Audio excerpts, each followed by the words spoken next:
So, Krish, as you said, at that press conference, Lindsay spoke to President Zelensky, and we'll come to that soon, but also at the press conference, Zelensky was at pains to point out that Ukraine needs no schooling when it comes to conflict, because there's been an ongoing war about 20 minutes or so drive from where I'm standing that has been going on for the last 7 years. Thankfully, it is a conflict at a relatively low level now, but not before it claimed the lives of some 14,000 people.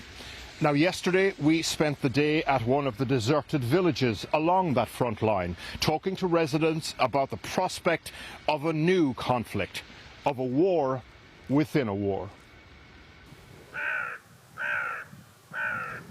At the seaside village of Berdyansk on the Sea of Azov, the playgrounds are empty.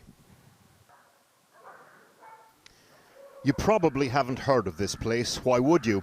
It's now almost deserted.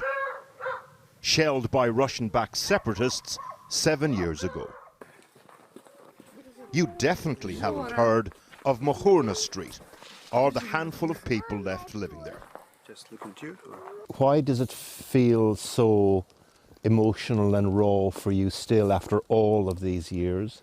Ой, боишься, хорошо, чтоб по новой вот это не началось, чтоб еще раз не пострадать. Не дай Бог, не дай Бог. People sometimes talk about war in the abstract, but not here on Mohurna Street. Because on the 30th of June 2015, during the course of just 15 minutes, this neighbourhood was shelled. 10 houses were either totally destroyed or partially destroyed. But how did that 15 minutes change the lives of the people who live here? Вот прямо сюда вот в угол. В этот угол упала. Здесь была у нас ванная комната, и как раз посередине дома, получается, она попала.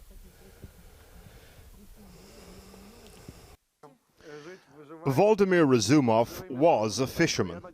He's out of work now because fishing is banned due to unexploded ordnances in the shallow sea.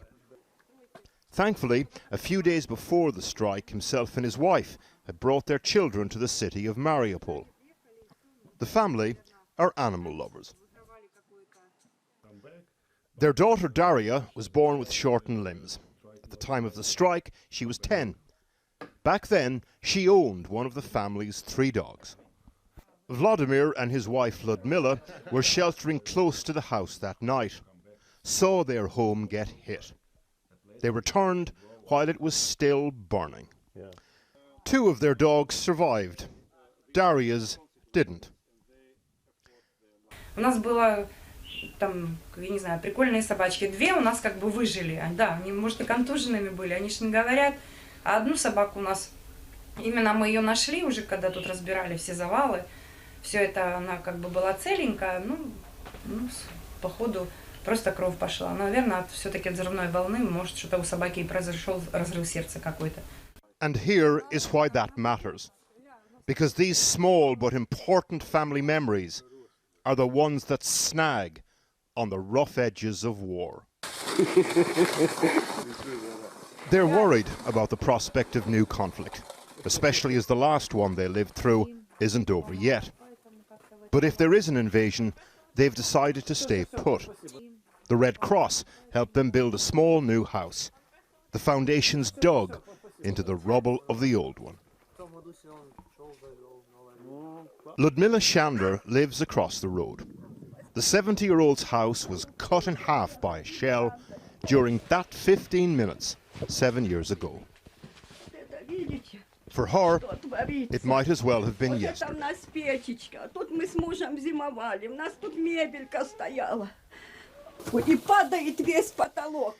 She was in the house with her husband when the shell hit. As a result of the blast, she completely lost her hearing in one ear. This is the bombed section of the house. This, the 3 rooms she's done up, again with help from the Red Cross. But this room matters to her most, because it's the one herself and her husband were in during the strike. Да, сидели на полу с мужем, обнялись, попрощались, поцеловались. Думали, сейчас мы тут и останемся. They both survived the bombing. Her husband, Vladimir, passed away 4 years ago.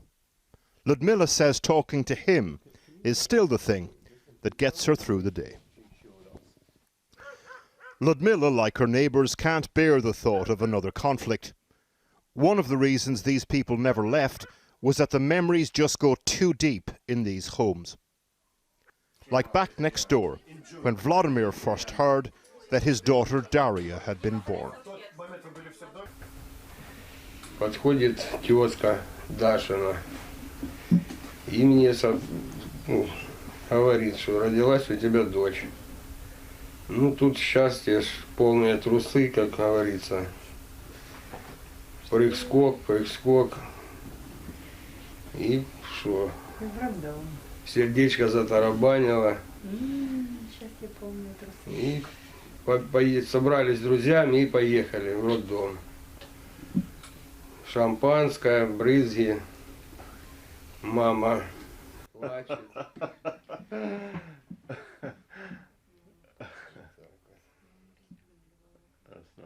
Повеселились. Недельку отдохнули, мальчишник. И все хорошо было потом. Да, дочуня? War. It takes a long time to plan, a long time to wage. Its consequences go on much longer again.